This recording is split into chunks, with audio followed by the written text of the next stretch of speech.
aziende da parte dell'associazione anestesisti e poi con il successivo notizia di stampa del 9 abbiamo incominciato a chiedere in maniera collaborativa dei chiarimenti all'assessore Riccardi, che però non ci sono stati. Abbiamo capito perché non c'erano stati chiarimenti nel comunicato che abbiamo fatto il 6 e il 7 di aprile, perché il 9 aprile l'associazione degli anestesisti aveva fatto una pesante denuncia su quello che erano le criticità delle terapie intensive nella regione Friuli-Venezia Giulia e quello che era la sottostima dei posti letto occupato nelle terapie intensive, che venivano considerate appunto terapia subintensiva.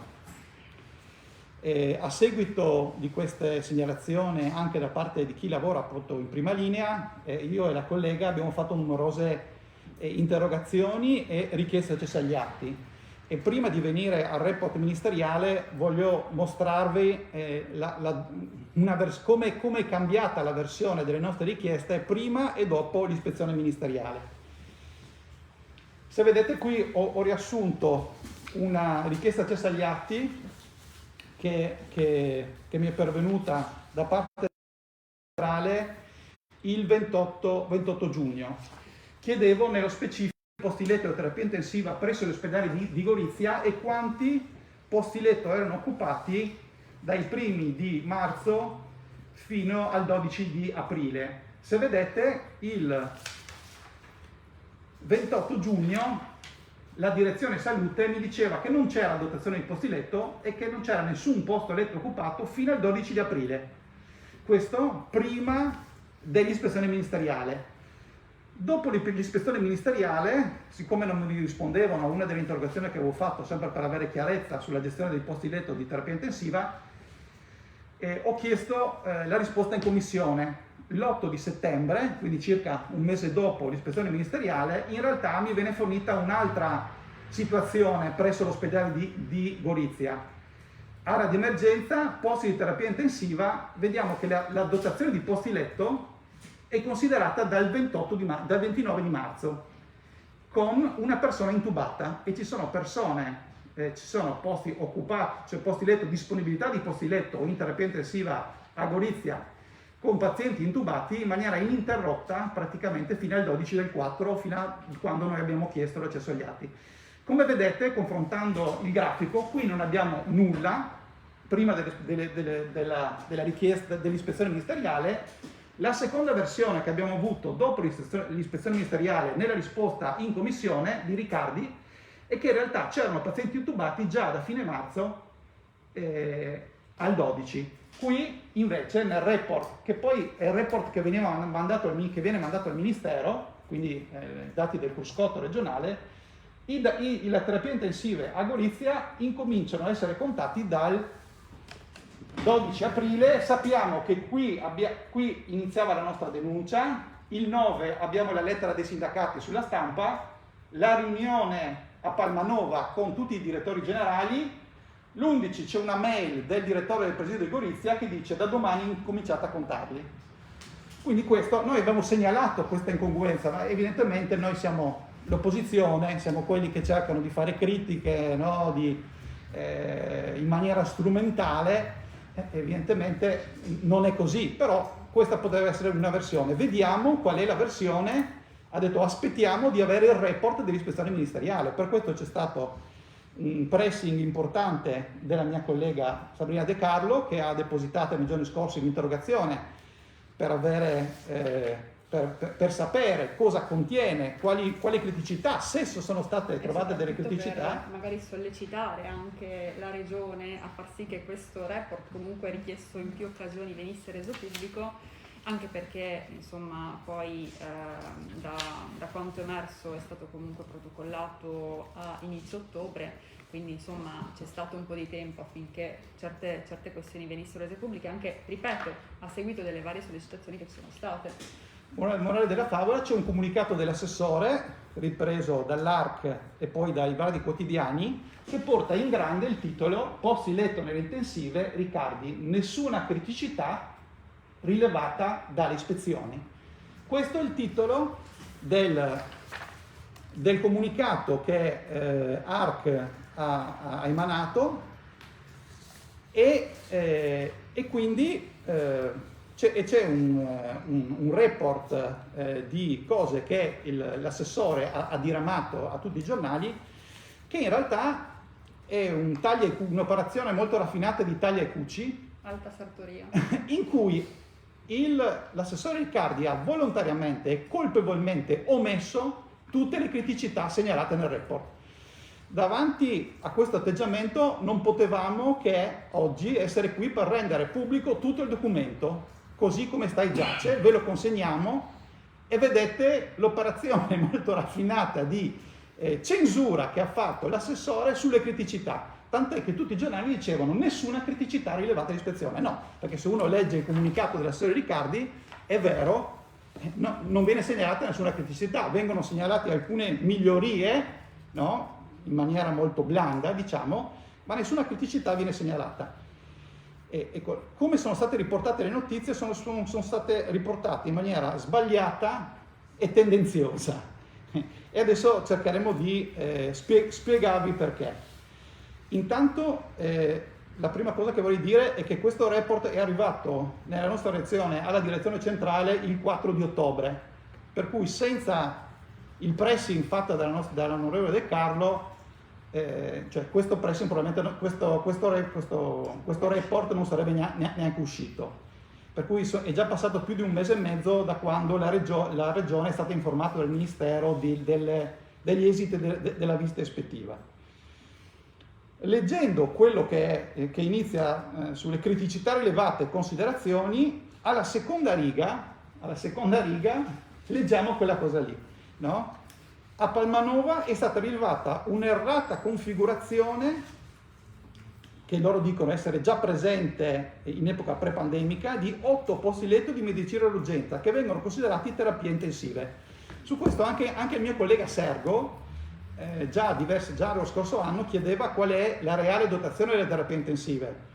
L'assessore ci ha sempre detto sono 175, ne avevamo 120, sono stati aumentati di 55 posti, adesso ne abbiamo 175. In realtà il sindacato degli anestesisti, col suo presidente Penna Toner, avevano già segnalato che non è così, perché alcuni posti considerati di area di emergenza, che sono 8 a Palmanova, ma che in totale in regione sono 24, non possono essere considerati posti letto di terapia intensiva a disposizione, per cui dai 165 dovremo togliere quei 24 letti. E questo ha inciso pesantemente su due cose. La prima che è la programmazione regionale, perché il DL 34-2000 chiedeva a tutte le regioni di raggiungere il parametro di 0,14 posti letto per 1000 abitanti. Noi, avendo inserito questi posti in maniera impropria, questi posti letto come posti di terapia intensiva, abbiamo aumentato un numero minore di terapie intensive rispetto ai parametri chiesti dalla regione, e quindi continuiamo adesso a farlo. Criticità segnalata che l'assessore nel comunicato riporta come sì, rivedremo il flusso dei codici al fine di rendere coerenti con i flussi ministeriali, che non si capisce bene cosa. Se poi leggiamo invece il report, loro dicono urgente la modifica della codificazione degli 8 posti letti di medicina d'urgenza erratamente dichiarati con codice 49 terapia intensiva. Quindi da una parte nessuna criticità, dall'altra parte dicono errate dichiarazioni che, come anche loro segnalano nel paragrafo successivo, no, ha portato ha inciso, si riflette su quello che è la programmazione della regione sul numero di posti totali a disposizione, ma incide anche sul passaggio di colore. Adesso ormai l'abbiamo già superato il 10%, però sappiamo che il rapporto tra i posti letto occupati e il totale non è 175, ma è 175 meno 24, che sono quelli delle aree di urgenza, che storicamente non venivano considerati, e noi abbiamo continuato a non considerarli. Primo punto.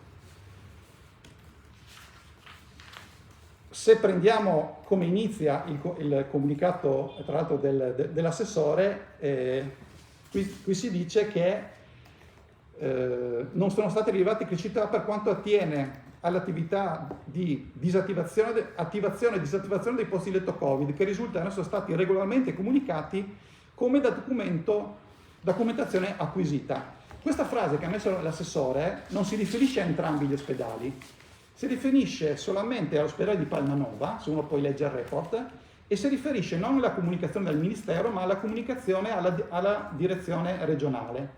No? Per cui la frase c'era, ma è stata tagliata e inserita in un contesto facendo capire tutta un'altra cosa.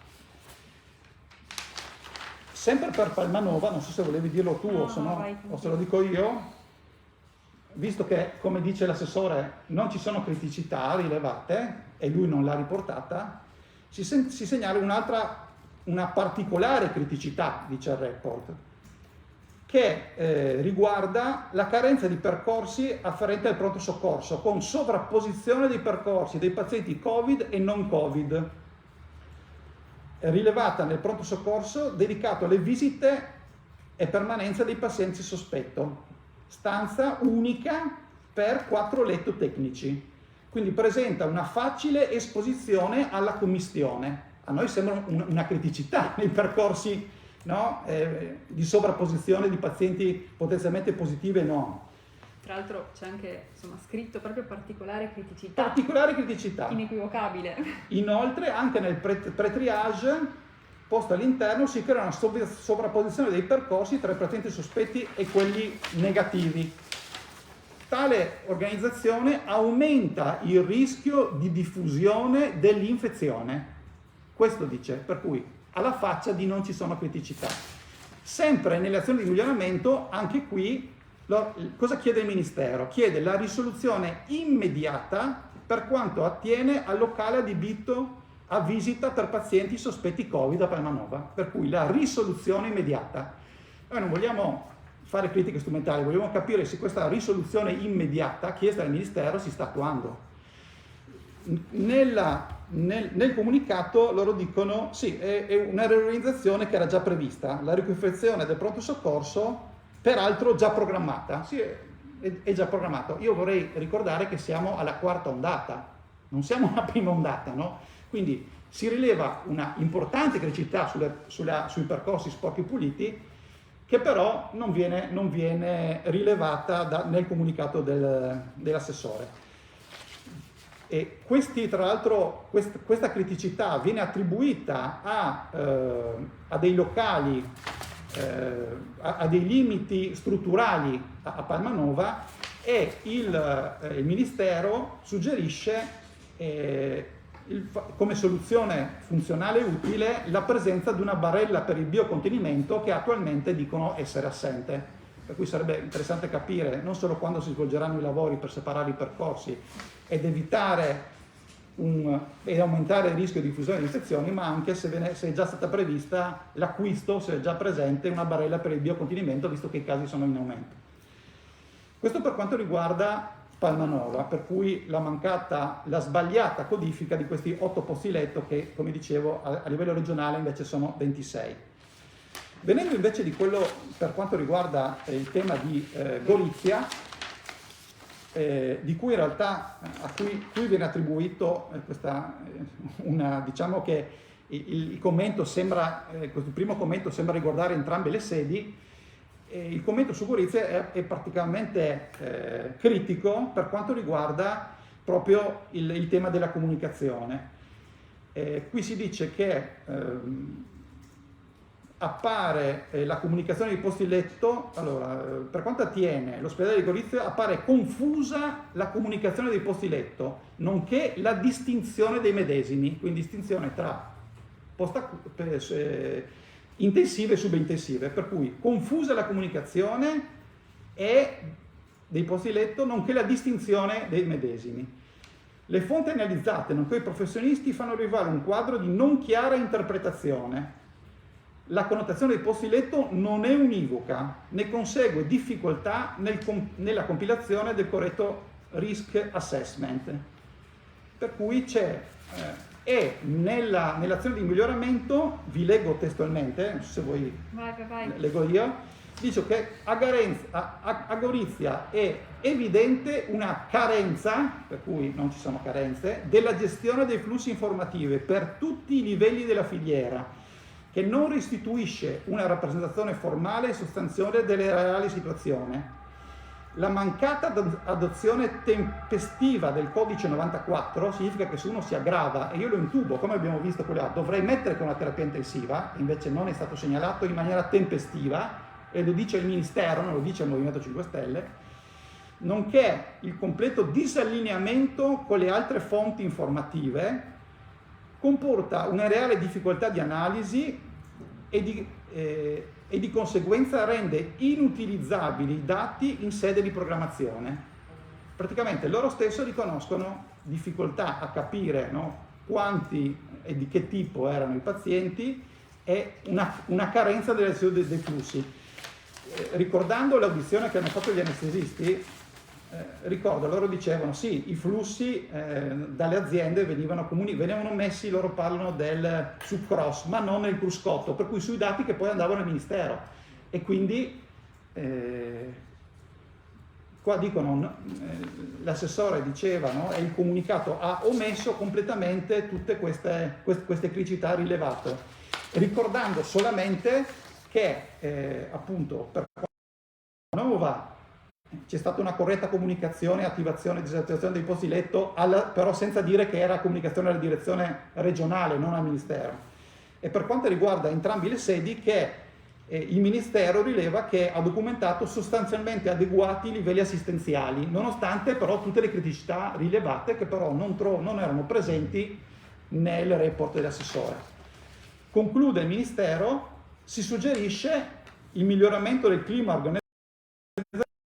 Questa accenno sul clima organizzativo credo sia particolarmente significativo, perché l'abbiamo sentito anche in commissione quando abbiamo audito gli anestesisti, non solo la difficoltà ad affrontare un'emergenza e quindi che si prolunga anche nel tempo, ma anche la mancanza di ascolto da parte di questa amministrazione, da parte dell'assessore, di tutte le criticità che venivano segnalate e che appunto per avere visibilità sono stati costretti a scrivere prima al presidente Federica e poi ai giornali per far uscire queste criticità e per cercare di risolvere, non in maniera strumentale, ma proprio per cercare di prepararsi a risolvere criticità e prepararsi a un eventuale aumento dei casi che purtroppo stiamo vivendo anche in questi giorni. Sì, infatti dice bene Andrea, abbiamo in questi tempi, insomma da aprile in poi, da quando inizialmente sono trapelate le prime notizie, deciso di insomma farci portavoce di questa istanza, ma non in modo pretestuoso, non ci interessava assolutamente, ma proprio perché in modo collaborativo, se effettivamente c'è qualche problema, è giusto che insomma venga posto rimedio, e questo è l'interesse chiaramente dei cittadini e anche degli operatori sanitari. Poi io parto sempre dal presupposto che soltanto chi non fa nulla non commette degli errori, e proprio per questo ieri mi sarei aspettata una reazione diciamo differente da parte del vicepresidente Riccardi.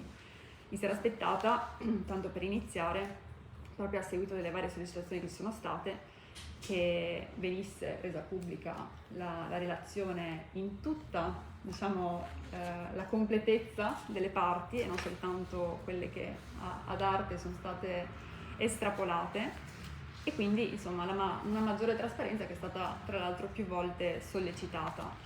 Mi sarei attesa anche una missione di quelle che evidentemente sono state delle criticità, e sicuramente insomma sarebbe stato apprezzabile se nel momento in cui si riconoscono le criticità si sarebbe usciti dicendo effettivamente ci sono stati dei problemi, ma noi da questo momento in poi daremo il 110% per cercare di risolverli, e anche in tempi brevi. Questa cosa purtroppo non è stata, e anzi insomma se il sistema ha retto nonostante tutto è solo esclusivamente grazie alla professionalità, si è scollegato, alla professionalità e all'impegno dei nostri operatori sanitari che insomma proprio nel momento in cui tra l'altro hanno cercato più volte di segnalare quella che fosse la situazione non sono stati niente ascoltati, anzi sono stati puntualmente ignorati. No, e quindi la relazione del Ministero dà ragione a 360 gradi all'Associazione degli Anestesisti, a Roy Emac, che più volte e ho qui tutte le lettere, ha chiesto chiarimenti, no? Sia all'assessore sia alle singole aziende, ai direttori generali, no? E che anche, no, con il report dell'11 aprile dicevano non è stato spiegato perché questi pazienti non siano stati segnalati nei report giornalieri regionali, nonostante siano riconosciuti come appunto posti di terapia intensiva. Ecco, adesso sappiamo che non lo dice solo il sindacato, lo dicono anche gli ispettori del Ministero. E quindi io ho iniziato parlando del comunicato che un po' ha dato là al nostro pressing sull'assessore per fare chiarezza. Io voglio ricordare anche quali sono state poi le dichiarazioni di Fedriga a seguito, no, di questa della lettera scritta dai sindacati. Il presidente Fedriga diceva dacci giusti sulle intensive. Ecco, adesso il presidente Fedriga deve prendere atto che i dati sono sbagliati, sono stati dati sbagliati, non dati giusti. L'opposizione chiedeva di controllare, naturalmente abbiamo fatto bene a chiedere di controllare, e poi il presidente Fedriga diceva ci sono la massima trasparenza e la volontà di trovare soluzioni. Queste sono le parole del presidente Fedriga quando è venuto fuori il tema dei dati corretti e non corretti. Ecco, io credo che se ormai, visto che non è la prima volta che succede, se vogliamo essere per la massima trasparenza, no?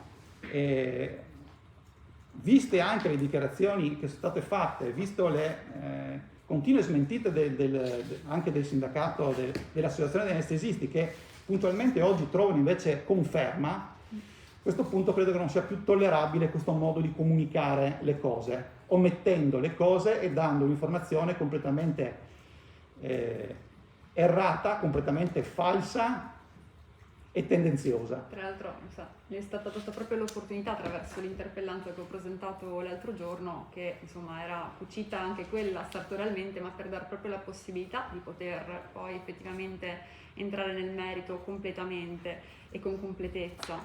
E invece no, insomma il vicepresidente ha preferito in questo caso anche minimizzare, si è di nuovo scollegato, e ha dato, lo ripetiamo, insomma, informazioni segmentate con probabilmente il chiaro intento di ometterne altre.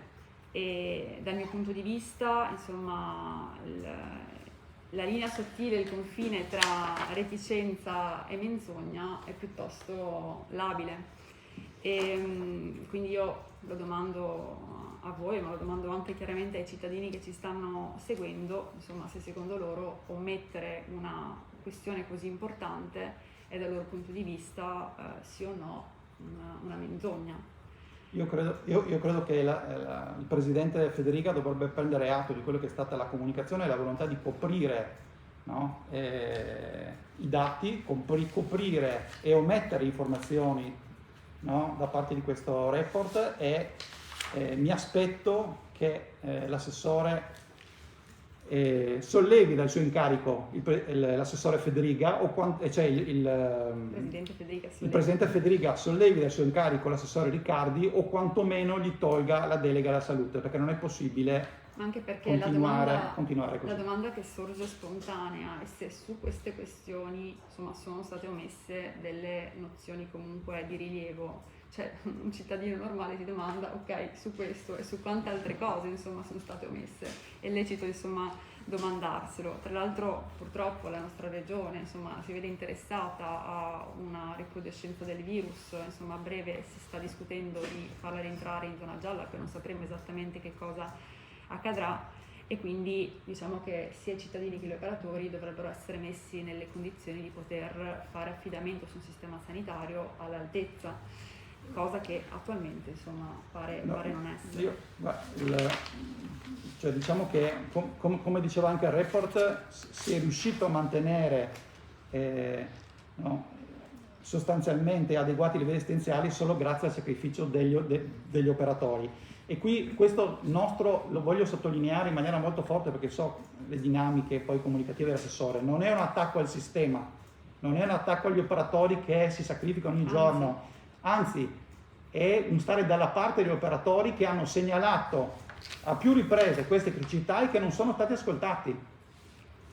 Tant'è che al di là di questo, al di là insomma della richiesta corretta di sollevare il vicepresidente dal suo incarico, sarebbe anche opportuno, arrivati a questo punto, capire se effettivamente in questo lasso di tempo le criticità sono state in qualche modo sanate, se non lo sono state, in quanto tempo, e dando dei tempi certi c'è l'intenzione di porre rimedio a questa situazione, e quindi insomma sono domande di cui ci attendiamo comunque una risposta.